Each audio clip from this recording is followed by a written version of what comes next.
Good afternoon. Welcome to the tea table. I am so happy you've joined me today. And it's actually a very late afternoon. Very late. And it's kind of it was a little sunny earlier, but then it rained and then it kind of gray and smoky, and I just decided to wear black and gold and brown and bronze because it suited the weather. We're in spring, but April showers bring May flowers. Well, we're listening to Frédéric Chopin today. Just very calm, lovely music. Wonderful, wonderful composer. And if you haven't gotten your tea yet, please get your tea. I'll be waiting for you. And we have an old world tea pitcher and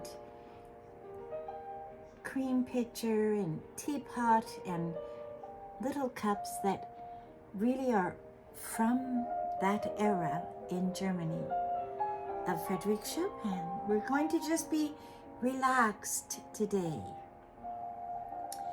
We must realize their culture had no telephones, no cell phones, no computers, no cars.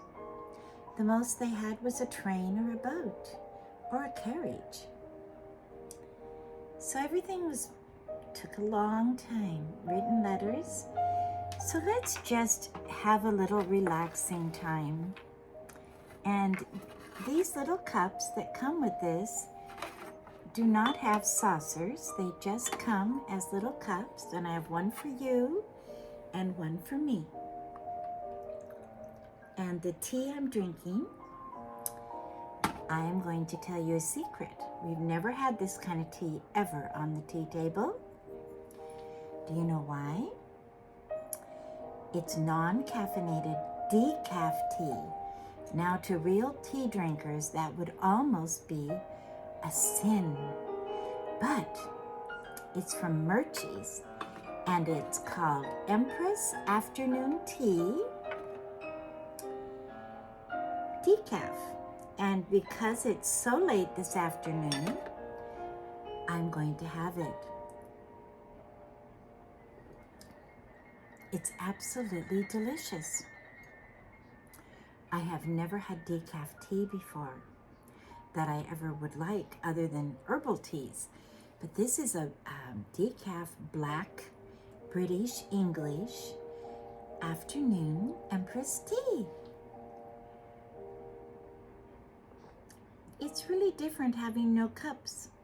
But this little teapot came with a few cups circling it. And I think sometimes that's the way tea was served.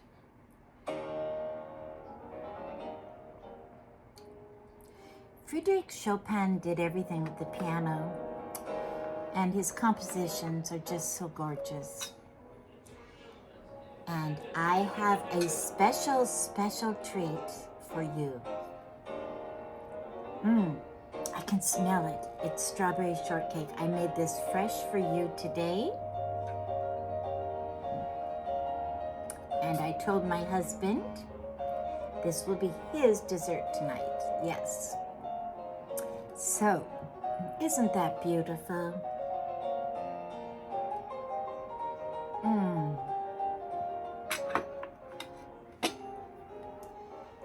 Frédéric Chopin was a beautiful soul, and you can feel it in all of his music. He just has so much heart, and he loved his country, and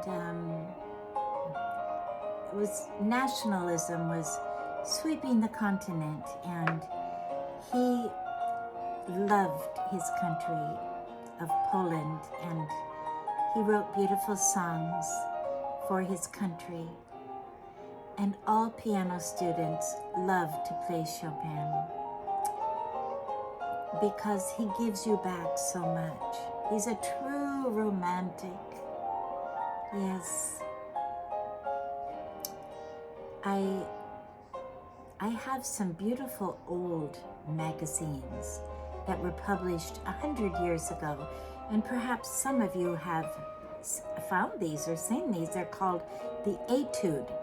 And next Tea Talk, I'll bring one to the tea table.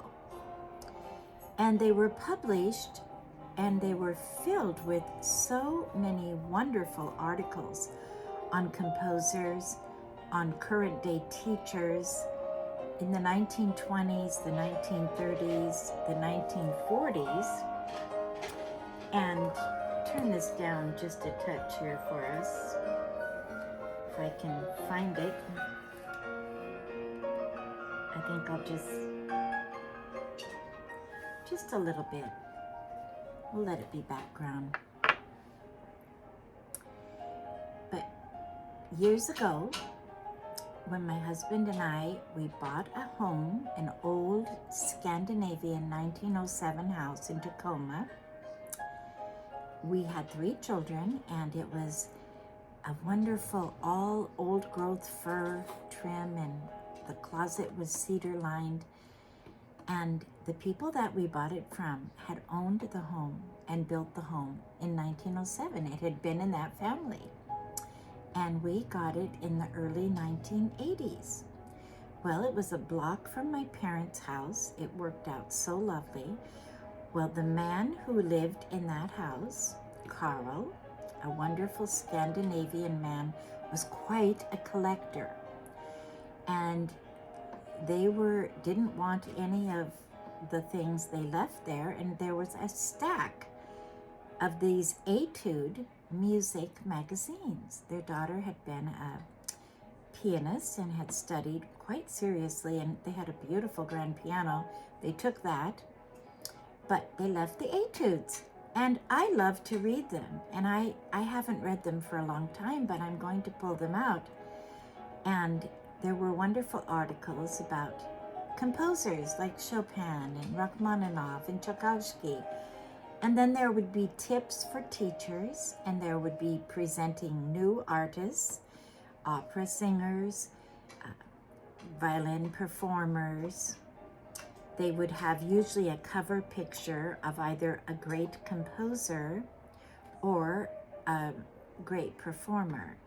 And it was extremely educational. I learned so much from this magazine.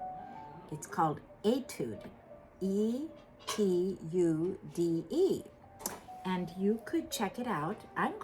Now I'm curious, when I'm done with the tea talk, I'm going to go online and I'm going to see if that is still available or the old vintage copies are still online. I have more than enough, but I learned so much from all of those, and they were very inspiring and encouraging for young people for learning music. And, you know, the last 100 years in America gave thousands of people opportunities to study music, because in the 20th century, orchestras were established in schools, orchestra conductors, band leaders, band instruments, teaching of the young children. I knew many very good players that had never had private lessons, but had gotten all of their lessons in the schools. Now, isn't that interesting? Now, sadly, as the budgets get cut, they often cut the arts, which is so sad, because that is the one thing that gives children an opportunity, whether it's painting or graphic arts, studying an instrument, doing pottery, or all of it is so critical for children to be introduced. And it's not easy for parents to always be able to obtain the right teacher. So at least if they're exposed, I remember in my school, we would have music and we learned the notes, we learned rhythm, we learned the beat, and this was in grade school. And I know I have a wonderful music teacher, well, many music teachers on the Tea Talk, but I'm thinking of one lady, Mrs. Padella, who is part of this Tea Talk. She is a teacher in the Puyallup schools and gives her all to the children. And I just feel we need to be so supportive of opportunities for young people, because you never know, there's a latent gift and talent there that could be developed and could be encouraged. And if it isn't brought to the right age and have enough support from others, it won't happen, and that's very sad. I like to think of people like the Renaissance man. Thomas Jefferson was a Renaissance man. And a Renaissance man or a Renaissance woman is, by definition, a person that does many things. He played the violin. He played well enough to play Bach and Mozart and play in a string quartet in the White House. He was a brilliant, really, designer. I have never been to Monticello, but he is credited with inventing so many things. It is said he invented the first coffee pot. And I don't know what that coffee pot was like. But he was a man that did not want to waste time. And in those days, if you were going around, you had to spend a lot of time on a horse. And not just a horse and carriage, because the roads weren't good. And so a lot of times you had to go down trails and you had to have your horse. Horse was so important. It was completely equal to our cars. It was the opportunity. And Thomas Jefferson, because he spent so much time on the horse, he thought, I can't waste time. And so he built himself a little wooden desk that sat there and held his books, held his pens. Now you've got to remember, what kind of ink did they use? Yes, they used real ink. And they didn't have ballpoint pens like we have, did they? No. Somehow he learned to manage. He could write. He would write his speeches. He would write his ideas. He would write his thoughts. He would write in his diary. And he would even read and study on his horse. Phenomenal. So we call someone like Thomas Jefferson a Renaissance man. He was athletic. He was gifted in the arts, like a poet warrior. He was a great, great politician, but also a great-hearted founding father, which was way beyond a politician. It was a man who understood the law and understood the greatness of democracy and really wrote the Declaration of Independence, which is probably one of the greatest writings in the history of the world, because it literally created a nation that gave us the freedom we have today and have had for the last 270 years to be able to come. People come as immigrants. They come with nothing, but they're willing to work hard. They're creative. They go forward and they make something of their life. Isn't that beautiful? Yes, that is so beautiful. And you know, the Tea Talk, my goal, one of my goals in the Tea Talk, is to bring you happiness, joy, and inspiration.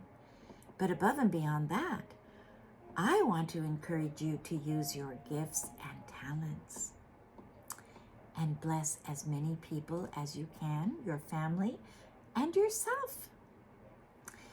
Well, I have some exciting news today for you. I've worked over the years with an organization called National Day of Prayer. And Abraham Lincoln was the first to establish a day of prayer. And then it was reestablished by Ronald Reagan. And the date chosen is the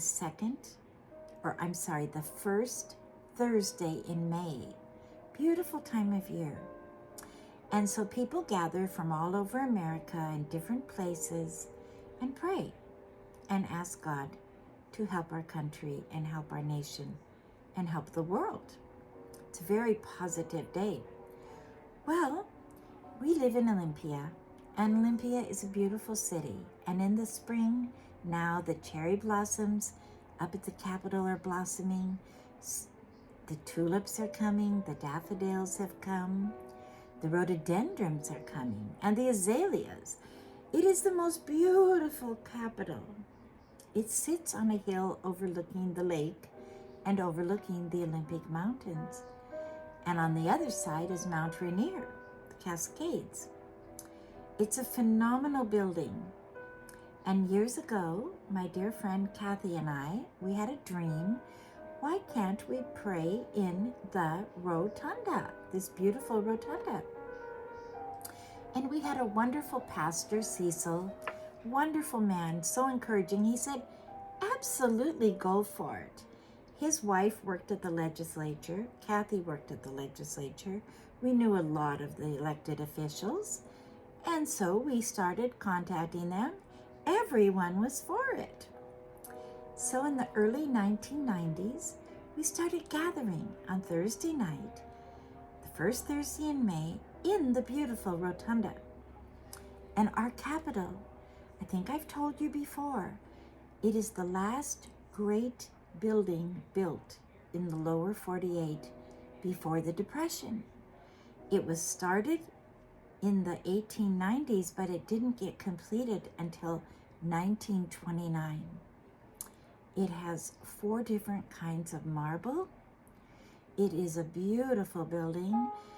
Mr. Tiffany himself made the 42 different chandeliers and lights for our rotunda, and they were the last works he personally did. It's just an absolutely gorgeous building, and it's been all restored, and the dome is kind of a pink, and it's gold and cream, and 9 is a very important number in our state. We became a state in 1889. The Capitol was finished in 1929. We have 39 counties. And so there's a lot of symbolism in this building. I've been on many tours because I had children that served as pages in high school. That's during the session, you get to go and be a page. And our state is very nice. They actually pay these kids to do it. So they are earning a little money, and they get to work with a senator or a representative. They dress very nice. They learn a lot about decorum and how a law is made. It's just a wonderful program. I highly recommend it. And so the Capitol itself sits, as I said, up on this hill, and across from it is the Temple of Justice, which is where the Supreme Court of Washington State is. It is also beautiful. So you have this Capitol facing the Supreme Court, or the Temple of Justice, and then between it you have steps and a big center. And so there are a lot of events that happen, they call it on the steps, which is a beautiful place. But to get inside, so we had been inside quite a bit in the 90s, and then after 9/11, things changed a little bit, and there was added security, and then COVID came, and so anyway, long story short, we're back in this year, May 2nd. I want to invite all of you that live within driving distance, 7 o'clock in the Rotunda.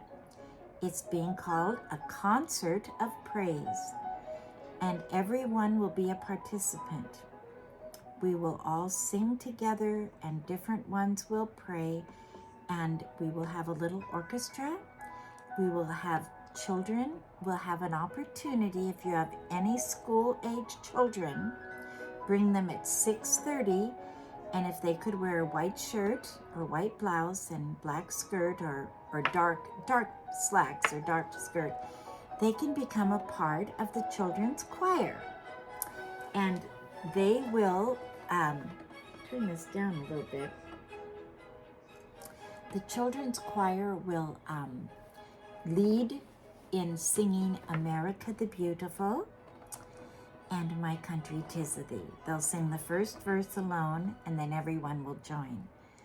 I think it's so beautiful and important to remember our patriotic hymns. The words are so gorgeous. So that's what we will do, and it will be approximately an hour to an hour and 15 minutes. You'll get to come and see the rotunda. The rotunda belongs to you, and it belongs to all of us. It is our rotunda, and it's so beautiful when the music, the acoustics in that building are so beautiful. And we will have some violins and cellos and acoustic instruments. It will be very nice. So put it on your calendar and share it with your friends. And if you want a brochure, text me and I can send you a copy and you can send it out to your friends. We want to invite everyone in the state of Washington. Well, I have, for my little friends on the Tea Talk that love purses. Ladies love purses. Little ladies and big ladies. I have a little granddaughter. She's not 2. She has a little purse and she carries it around. And it's very important to her. Now this is really cute. And it matches my shawl kind of. And you know, this purse, it has what this is called a kiss clasp. But inside, it is hand sewn. Someone made this, and I don't know how old it is. It came from a little thrift shop, but look at the snap. Isn't that sweet? And you know, because of its shape, it holds my cell phone. It holds a little purse, a little wallet, a little lipstick, and that's really all you need if you're going out. A lot of the little purses, I noticed, won't hold the cell phone because cell phones are so big now. Literally, our cell phones are computers, aren't they? Yes. So they're very large, and so this little purse is sweet. And I thought, you know, this might inspire some of you creative people to make a little purse. If you have some nice fabric, this is kind of a gold and a tapestry, like what you would put on a chair. So if you had a leftover piece of nice fabric, you could probably buy this little frame of the purse and then hand stitch it. You know, my sister had a friend in college. Now this is kind of unbelievable. This girl made all her own clothes by hand, and she dressed beautifully. She gave my sister a lot of her clothes, and my sister sent some to me, and I used to wear them, and I would get so many compliments. She was a fine seamstress. Someone had taught her to sew by hand, and that's what she did.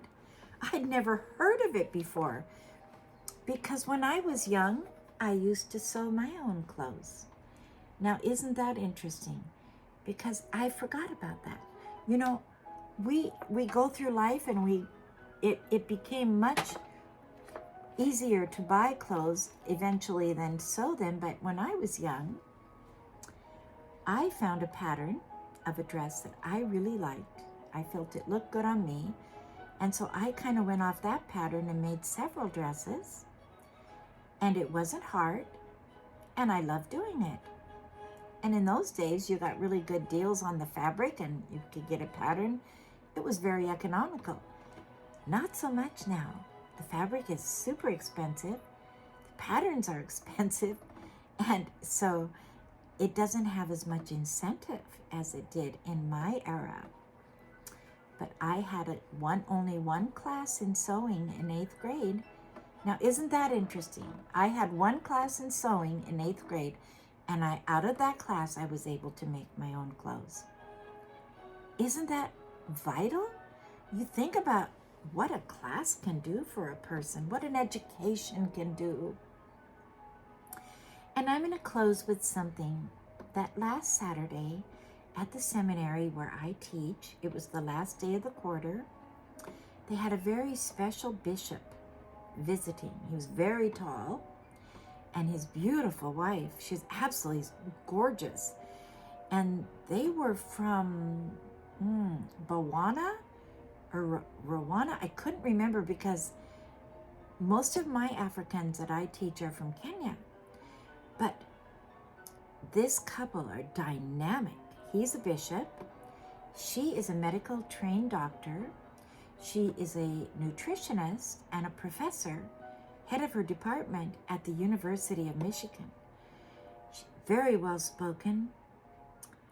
And they have 12 children. I couldn't believe it. She is so young. That's what everyone said. She looks like she's so young. My goodness. And I think 4 of the oldest were adopted. Then they had 8 of their own, but 8 children. She's so beautiful and he's so handsome. And they are so filled with God's love and beauty and power. And they spoke to the seminarians because we have all levels. I am teaching right now a class. The class I was teaching this last quarter will graduate in August, and they are getting their doctorates. So they are very serious, high-level students. And then we have beginning students that are getting certificates. We have bachelor level and master's level. Well, this man gave such a beautiful talk. He said, you can lose your house, you can lose your car, you could lose your money, but your education, no one can take that from you.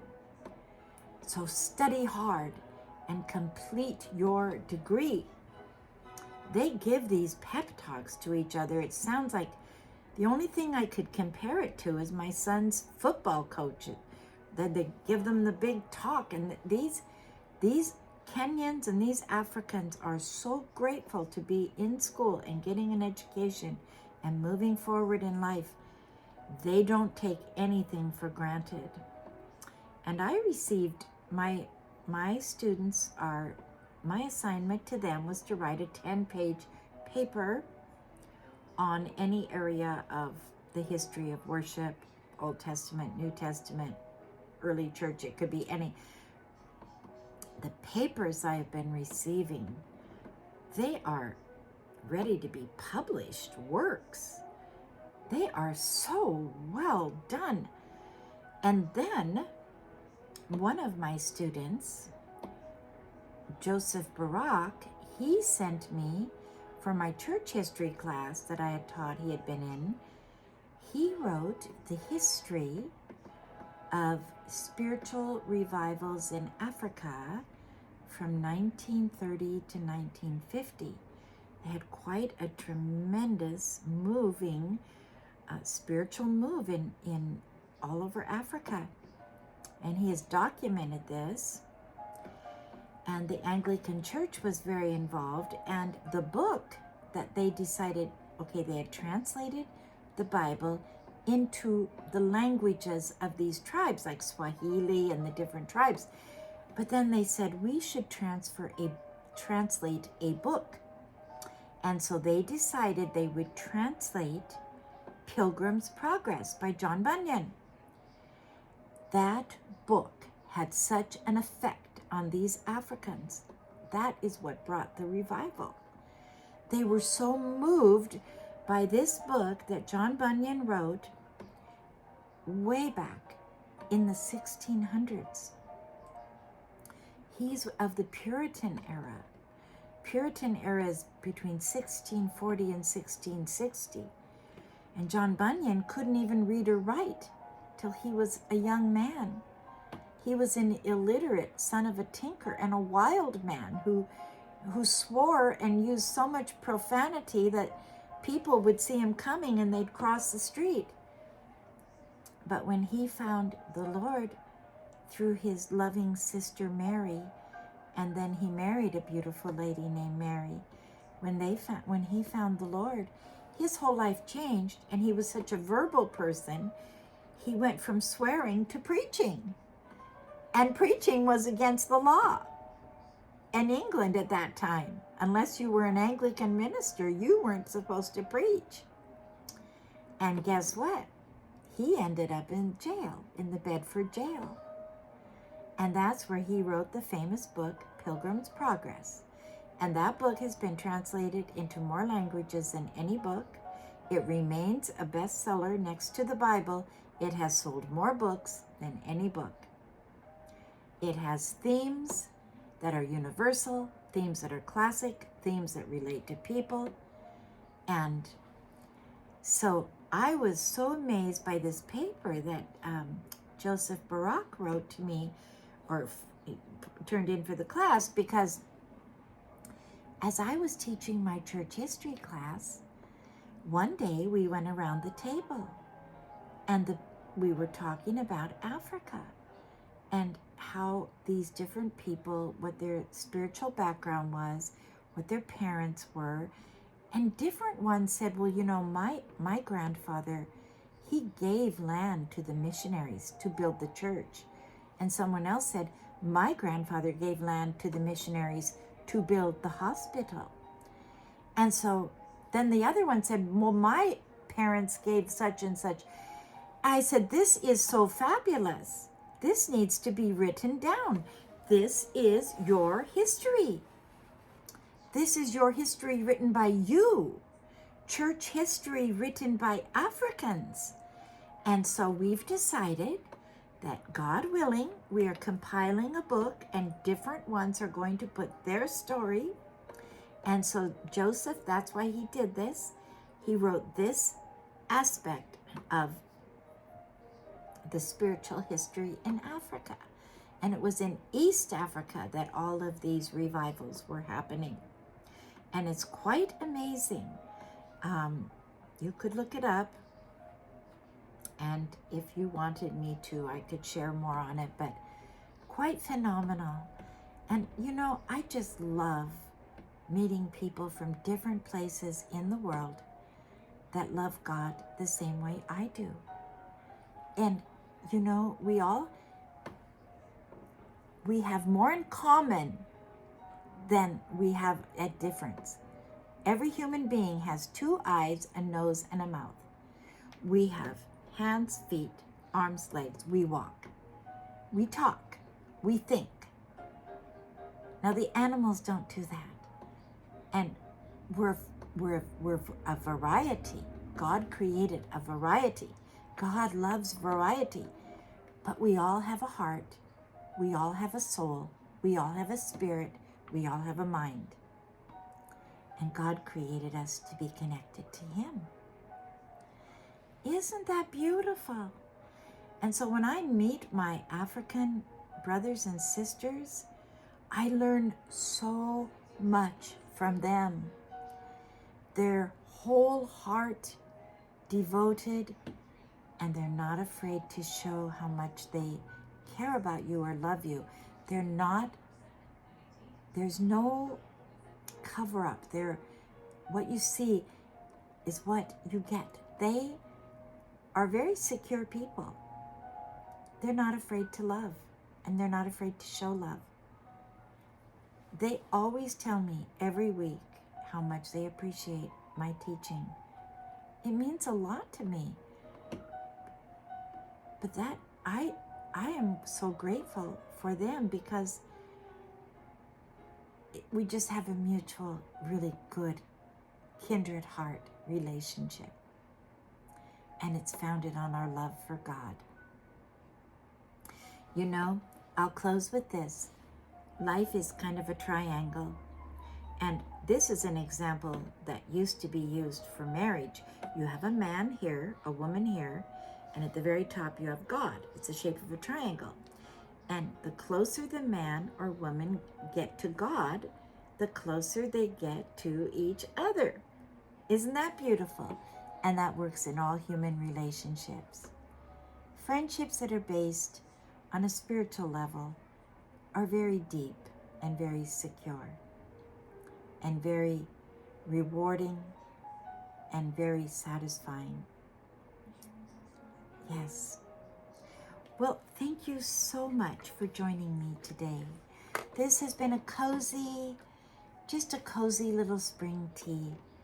And I just encourage all of you, have a cup of tea this week, invite someone in, have a little party. You know, we all want everything. We think, oh my, we have to have everything perfect before we do anything. That's not what life is made of. Don't miss the moment. Don't miss the opportunity. Don't worry about yesterday, that's gone. Don't worry about tomorrow, it's not here. Enjoy today. Yes. And if you haven't subscribed to my channel, please subscribe. Push the notification bell. And if you liked it, the like button. I love your comments and share with others. I love your comments. Thank you so much for enriching my life. I pray yours has been enriched. God bless. Look forward to seeing you next time.